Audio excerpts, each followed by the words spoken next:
Bismillahirrahmanirrahim. Assalamu alaikum dear students. How are you? I'm here with New Oxford Modern English Book 7, chapter number 9, A Voice in the Dark. It's a story. और आज हम इसकी reading करेंगे. Explanation आपके सामने मैं रखूँगी इसकी.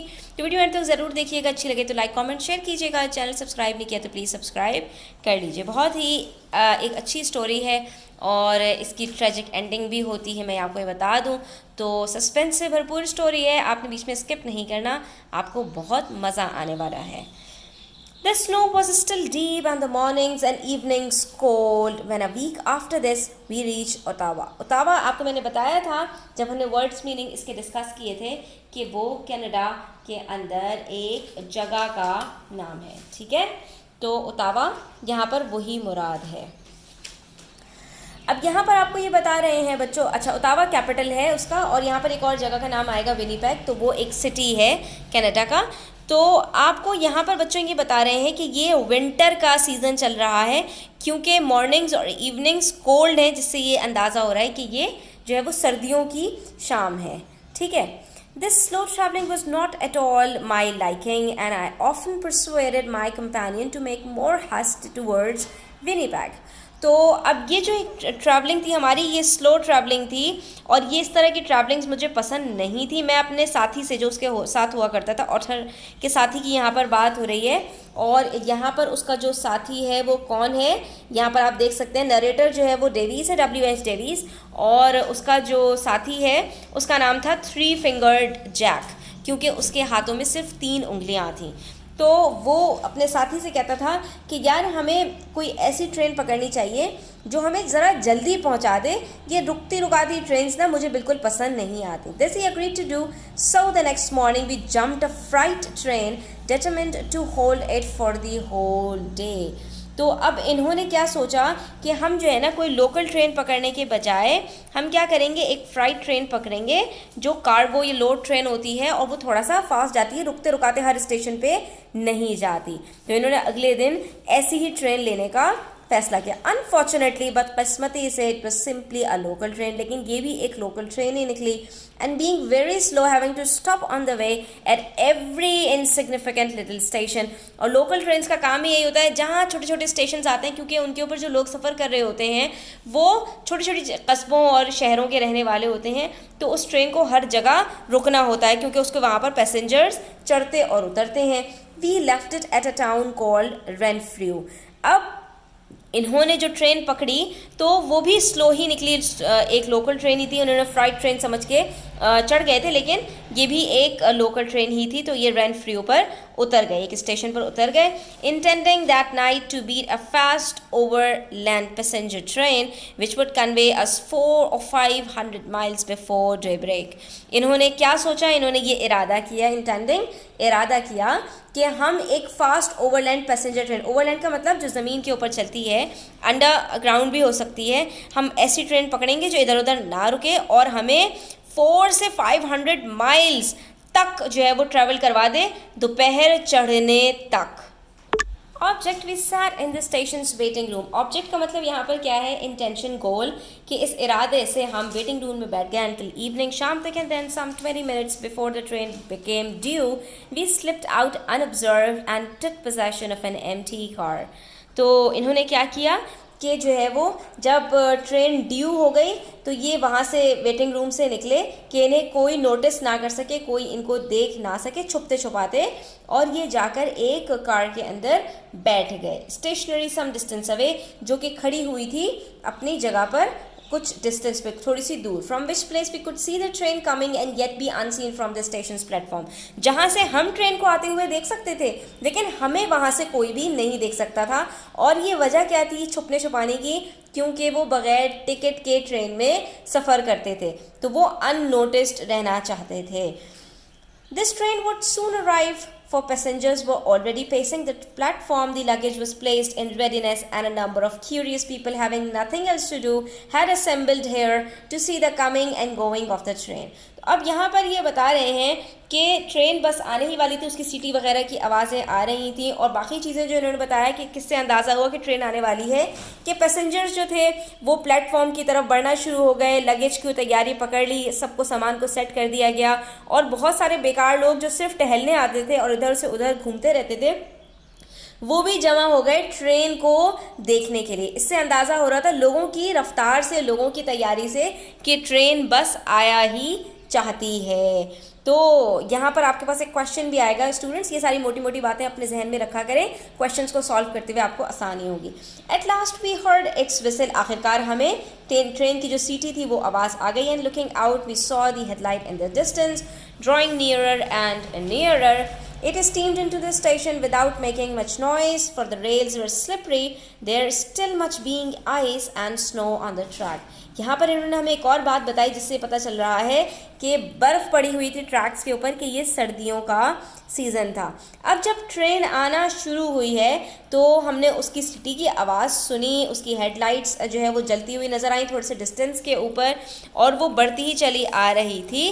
फिर ये एक स्टीम ट्रेन थी बच्चों, यहाँ पर ये भी चीज़ आपने ध्यान में रखनी है, पुराने ज़माने की ट्रेन की बात हो रही है, स्टीम इंजन से चलती थी, तभी उसने धुआं छोड़ा स्टेशन के ऊपर, विदाउट मेकिंग मच नॉइस, उसमें ज़्यादा आवाज़ नहीं थी। For the rails were slippery, क्यों आवाज़ ज़्यादा नहीं थी? क्योंकि रेल्स जो थी वो स्लिपरी हो रही थी और उसके ऊपर बर्फ़ वगैरह पड़ी हुई थी। Come, I said to Jack, there's no time to lose and we quickly jumped out of the empty car. बस यही टाइम था कि हमें जो है वो ट्रेन के ऊपर चढ़ जाना था, ताकि हम टाइम बग़ैर लूज़ किए उस ट्रेन को पकड़ लें और उसे जाने ना दे पाएँ बग़ैर चढ़े उस पर। This fast passenger train carried a blind baggage car. Blind baggage car क्या होता है बच्चों? जिसके अंदर एक तरफ से सिर्फ रास्ता होता है, दरवाज़ा होता है, दूसरी तरफ से दरवाज़ा नहीं होता, इंजन के साथ ये लगा हुआ होता है। तो इन्होंने इस फास्ट पैसेंजर ट्रेन के अंदर देख लिया कि ब्लाइंड बैगेज कार है, which means that the end nearest to the engine was blind in having no door. इसको कहते ही ब्लाइंड इसलिए क्योंकि एक दरवाजे से के बगैर होता है ये, ठीक है। और object was to suddenly appear from a hiding place. हमारा गोल क्या था, हमारा इरादा क्या था कि अचानक से हम एक जगह से नमूदार हों। डार्कनेस बीइंग फेवरेबल, अंधेरा था तो ये हमारे हक में था। And leap on the step of this car, और हम चढ़ जाएं उसकी किसी सीढ़ी के ऊपर। And from that place to the platform, this being done when the train was in motion. और ये हमें कब करना होता था? जब ट्रेन हल्के हल्के चलना शुरू हो जाती थी। वजह उसकी क्या थी? Knowing that the conductor who was always on the watch for such doings, क्योंकि जो कंडक्टर होता था वो हर वक्त ताक में होता था इस तरह की चीज़ों के चलते हुए, या उस वाले डब्बे के अंदर कोई सवार ना हो जाए।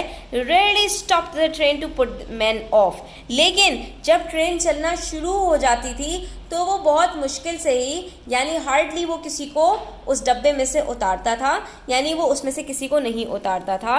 Even when sure of his presence, जबकि उसको यकीन होता था कि इस डब्बे के अंदर कोई चढ़ गया है। तो इसलिए हम ऐसे टाइम को चूज़ करते थे कि जब ट्रेन चलना शुरू हो जाए। क्यों? क्योंकि अगर ट्रेन रुकी हुई होगी तो कंडक्टर आके हमें उतार देगा। हाँ, अलबत्ता ट्रेन चलना शुरू हो जाएगी तो अगरचे उसको ये पता होगा कि इस डब्बे के अंदर कोई घुस गया है, तो वो ट्रेन को ना रोकेगा ना हमें नीचे उतारेगा। इसलिए हमने इस टाइम को चूज़ किया था कि ट्रेन हल्के हल्के चलना शुरू हो जाए तो हम जो है वो इस ब्लाइंड बैगेज कार के अंदर सवार हो जाएंगे। If he saw us before the train started he would certainly take means to prevent us from riding. वही बात कि अगर ट्रेन चलने से पहले वो हमें ये करते हुए देख लेता तो वो लाजमी हमें रोकने की कोशिश करता और हमें इस डब्बे में से उतार देता। When we had once taken possession of this car, no man could approach us until we reached the next stopping place. हाँ, एक दफ़ा हम उसमें चढ़ गए, ट्रेन चल गई, तो फिर अब हमें कोई चीज़ नहीं रोक सकती थी। अगले स्टॉप तक पहुंचने में हमें कोई नहीं उतार सकता था। Which would probably be 50 miles और मच मोर, जो तकरीबन 50 मील का सफ़र होता था या उससे भी ज़्यादा। At that place we would dismount, conceal ourselves and when it was again in motion make another leap for our former place। ठीक है, तो यहाँ पर वो बता रहे हैं कि उस वक्त फिर हम उतर जाते थे, अपने आप को फिर से छुपा लेते थे और फिर दोबारा जब ट्रेन चलती थी तो फिर दोबारा अपनी जगह पर वापस आ जाते थे। यानी हम यही करते रहते थे कि ट्रेन जब चलना शुरू होती थी तो ट्रेन के इस डब्बे में सवार हो जाते थे, जब रुकती थी तो वहाँ से निकल के भाग जाते थे और फिर दोबारा अपनी जगह पर आकर इस तरह से सवारियाँ करते थे एक जगह से दूसरी जगह। Of course the engineer and fireman could reach us but these man were always indifferent and never interfered. हाँ, जो इंजीनियर और फायरमैन वगैरह होते थे, क्योंकि स्टीम इंजन वो ट्रेन थी ये बच्चों, तो इंजीनियर और फायरमैन भी उसमें सवार होते थे और सवारी करते थे ताकि अगर कहीं कोई प्रॉब्लम आ जाए तो वो उसको सही कर सकें। तो वो हमारे इस डब्बे में आ जाते थे, लेकिन उन्हें कोई फ़र्क नहीं पड़ता था कि इस डब्बे में कोई मौजूद है या नहीं है। हमें तो सिर्फ टीटी का डर होता था जो हमारा टिकट चेक करता है, और वो इस डब्बे में नहीं आता। Their business being ahead instead of behind the engine. तो इंजन के पीछे उनका कोई काम नहीं होता था, इंजीनियर और फायरमैन का। इनके आने ना आने से हमें कोई फ़र्क नहीं पड़ता था। The train whistled almost before we were ready and pulled slowly out of the station। अब ये बता रहे हैं इस ट्रेन का, उस दिन का वाक़या बता रहे हैं ऑथर, कि जो है वो ट्रेन ने विसल बजाई इससे पहले कि हम रेडी होते, और आहिस्ता आहिस्ता जो है वो स्टेशन से खिसकना शुरू हो गई। I allowed my companion the advantage of being the first to jump owing to his maimed hand. मैंने अपने दोस्त को फ़ायदा देते हुए कि उसकी सिर्फ 3 उंगलियां थीं कि चलो तुम पहले चढ़ जाओ, मैं तुम्हारे पीछे पीछे ट्रेन में चढ़ूंगा। The train was now going faster and faster. अब ट्रेन की रफ्तार आहिस्ता आहिस्ता तेज़ हो रही थी। And we were forced to keep pace with it, और हमें भी उसकी रफ्तार को पकड़ना था, यानी हम भी भागते हुए उसके ऊपर सवार होना चाहते थे। Making a leap he caught the handle bar and sprang lightly on the step. अब मेरा जो दोस्त था उसने तो हैंडल बार को पकड़ लिया, ठीक है, और स्टेप के ऊपर आराम से खड़ा भी हो गया। After which my hand quickly took possession of this bar. उसके बाद मेरे हाथ ने भी वो जो बार्स थे उसको पकड़ा, मेरे हाथ ने भी उसको पकड़ लिया। अभी मैं स्टेप के ऊपर नहीं चढ़ा हूँ, लेकिन मैंने उसकी जो बार थी, जो उसकी रॉड थी, उसको पकड़ लिया था। And I ran with the train, और मैं ट्रेन के साथ साथ भागने लग गया। Prepared to follow his example, ताकि मैं उसको ट्रेन के ऊपर चढ़ सकूँ, उसके साथ उसकी स्पीड को पकड़ सकूँ। To my surprise, instead of at once taking his place on the platform, my companion stood thoughtlessly resolute on the step. अब यहाँ पर एक अजीब सी बात हुई कि मेरे दोस्त ने बजाय इसके कि वो मेरे लिए फ़ौरन से जगह बनाता, स्टेप के ऊपर आधे पे खड़ा होता और आधे पे मुझे जगह देता, वो तो बिल्कुल बेफिक्र होके, बिल्कुल अपने ख्यालों में गुम पूरे स्टेप पे खड़ा रहा, leaving me no room to make the attempt. मेरे लिए सीढ़ी पर कोई जगह ही नहीं छोड़ी कि मैं जो है वो सीढ़ी के ऊपर उसके साथ खड़ा हो पाता। But I still held to the bar. हाँ, अलबत्ता मैंने फिर भी बार को नहीं छोड़ा, मैंने ट्रेन का जो रॉड थी उसको मजबूती से पकड़ा हुआ था और मैं हवा में मुअल्लक था। Though the train was now going so fast that I found great difficulty in keeping step with it। अब ट्रेन बहुत तेज़ी से जा रही थी, और आप सोचें बच्चों के एक तेज़ी से जाने वाली ट्रेन में अगर कोई बार को पकड़ा हुआ हो ट्रेन की, तो वो कैसे हवा में लटक रहा होगा, कैसे अजीबो गरीब सा उसका जो है वो हुलिया हो जाएगा। तो I shouted to him to clear the step. मैंने उसको चीख के कहा कि मुझे जगह तो दो। This he proceeded to do very deliberately. I thought, मैं यहाँ पर समझता हूँ कि उसने जगह दी, बहुत मतलब जानबूझ के शायद उसने ऐसा किया था, ये मुझे उस वक्त ख्याल आया।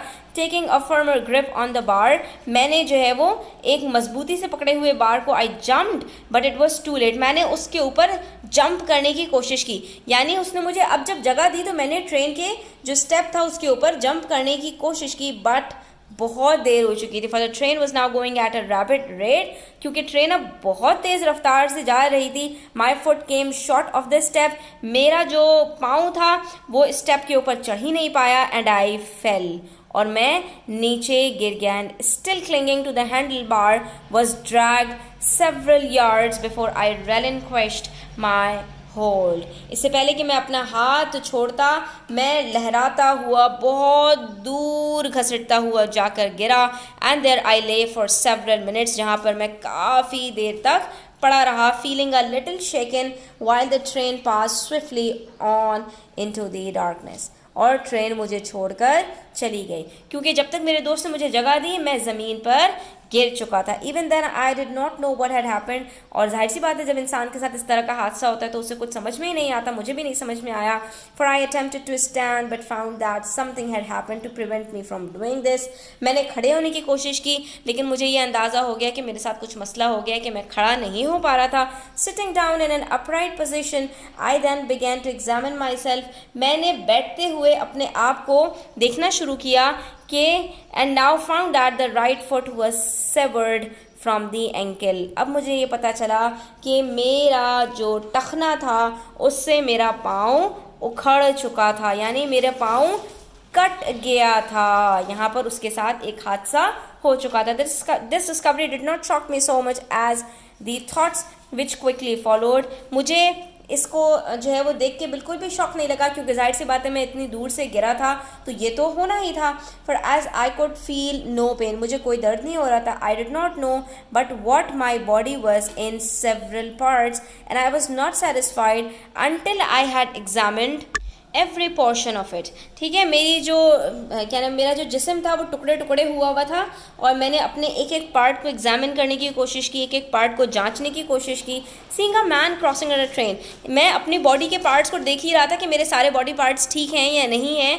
पाँव तो मुझे पता चल गया था कि वो कट चुका था, लेकिन बाकी मैं अपने बॉडी पार्ट्स को एग्जामिन कर रहा था कि मुझे एक आदमी ट्रैक के ऊपर जाता हुआ नजर आया। I shouted to him for assistance, मैंने उसको मदद के लिए बुलाया। He looked in one direction and another, उसने एक तरफ देखा फिर दूसरी तरफ देखा। Not seeing me in the darkness, अंधेरे में मैं उसको नजर नहीं आया। And was going this his way when I shouted again, और फिर वो अपने रास्ते जाने लगा कि मैंने उसको दोबारा चीख कर बुलाया। This time he looked full my way, उसने इस मरतबा मुझे ही देखा, पर इंस्टेड ऑफ कमिंग नियरर, लेकिन मेरी तरफ आने के बजाय he made one bound in the air, उसने हवा में एक छलांग लगाई। नियरली फेल, गिरते बचते। स्क्रैम्बल टू हिट्स फीट, और अपने पाँव में लड़खड़ाया खड़ाया भी। And was of like the shot from a gun, लेकिन गोली की तरह गायब हो गया।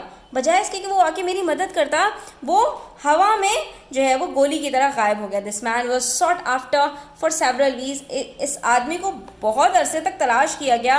By people curious to know who he was, लोगों में ये तजस्सुस होता है ना कि ये हरकत किसकी थी, कि जिसको मदद के लिए बुलाया गया एक आदमी जो है वो तकलीफ में था और वो भाग गया। बट वॉज नेवर फाउंड, लेकिन वो आदमी कभी पता नहीं चल पाया कि वो कौन था और कहाँ चला गया। And no man came forward to say I M ही, और जाहिर सी बात है कभी भी कोई शख्स आया नहीं सामने ये कहने के लिए कि वो शख्स मैं था जो तुम्हें देख के डर के भाग गया था। Having failed to find this man, people at last began to think I was under a ghostly impression, और उस आदमी को जब कोई नहीं जो है वो ढूंढ पाया तो लोगों में चहमगोइयाँ होने लगी, लोगों में बातें होने लगी कि तुम ना किसी जिन्नात के असरात में आ गए हो सकता है तुमने किसी जिन को देखा हो जो तुम्हें जो है वो देख के मदद करने के बजाय भाग गया। Probably that was the other man's impression, for whoever saw pity make the same speed as fear. तो मैं यही सोच रहा था कि इंसान जब खौफ में होता है ना बच्चों, यहाँ पर ये एक इन्होंने फ्रेज़ यूज़ किया है, pity make the same speed as fear, जिसका मतलब ये होता है कि इंसान जो है वो खौफ में भी तेज़ी से भाग जाता है। ठीक है, इंसान जो है वो नहीं रुक पाता। तो another man after this approached who was a workman on the line, उसके बाद फिर थोड़ी देर के बाद में जब वहाँ पड़ा हुआ था ये आदमी तो भाग गया, लेकिन दूसरा आदमी आया, उसने मेरी मदद की और जो वहाँ पे काम करने वाला था। And at the sound of my voice he seem to understand at once what had occurred, और मेरी जो है वो रोती बिलिकती आवाज़ में वो समझ गया कि कोई बड़ा मसला हो गया। Coming forward quickly he looked me over, उसने जल्दी से आकर मुझे देखा। वेंट अवे, फिर दोबारा चला गया। And in a minute or two return with the assistance of several others to convey me to the station, और फिर जब वो दोबारा वापस पलटा ज़रा सी देर में तो अपने साथ बहुत सारे लोगों को लेकर आया था जो मुझे स्टेशन पर ले गए। A number of people were still there, जो वहाँ पर बहुत सारे लोग अभी भी थे। So that when I was placed in the waiting room to await the arrival of a doctor, तो मैं वहाँ पर बैठा हुआ था इस इंतज़ार में कि डॉक्टर आ जाए मेरे पास। I could see no other way of keeping a calm face before such a number of eyes than by taking out my pipe and smoking, an action which I am told caused much sensation in the local press. तो जब मैं doctor के आने का इंतज़ार कर रहा था, इतने सारे लोगों को अपने सामने इंतज़ार करते हुए देखकर मैं जो है मुझे समझ में नहीं आया कि मैं क्या करूं। मैंने अपनी सिगरेट निकाली और मैंने स्मोकिंग स्टार्ट कर दी, जिसने लोगों के दरमियान में एक सनसनी फैला दी। क्योंकि जाहिर सी बात है जब इस तरह की कोई भी चीज़ होती है लोग तो हैरान रह गए थे ना। यहाँ पर आप देख सकते हैं, why do you think authors act of smoking cause sensation in the local press. तो बच्चों होता क्या है कि जब कोई शख्स अब आप देख सकते हैं एक आदमी की टांग कटी हुई है और वो बजाय परेशान होने के, रोने पीटने के बजाय अपनी सिगरेट निकाल के पीना शुरू कर दे, तो ज़ाहिर है ख़बरों वालों को तो एक मज़े की खबर मिल जाएगी जिससे लोगों की अट्रैक्शन को जो है वो अपनी तरफ किया जा सकता है। तो यहाँ पर भी ये एक अनयूजुअल थिंग थी जो कि लोगों की अट्रैक्शन का ज़रिया बन सकती थी। तो बच्चों, ये एक स्टोरी थी जिसकी बड़ी एक ट्रेजिक एंडिंग हुई, और इसके अंदर ये ऑथर ने अपनी स्टोरीज़ लिखी है, जो W.H. डेवीज़ हैं, जिन्होंने इस इंसिडेंट के अंदर अपने दोनों पाँव खो दिए थे, और उनके पाँव बाद में काटने पड़ गए थे। जाहिर सी बात है, उनकी इस तरह की चोट लगी थी और वो आके इस तरह से गिरे थे कि वो जो है वो अपने दोनों पाँव उनको कटवाने पड़े। और ये हादसा उनके साथ क्यों हुआ, क्या हुआ, डिटेल्स तो आपको इनके नावल को पढ़ के पता चल जाएगा। आज के लिए इतना ही बच्चों, यहाँ पर हमारी स्टोरी एंड होती है। I hope you enjoyed it. Thanks for watching the video till the end. Take care. अल्लाह हाफिज़।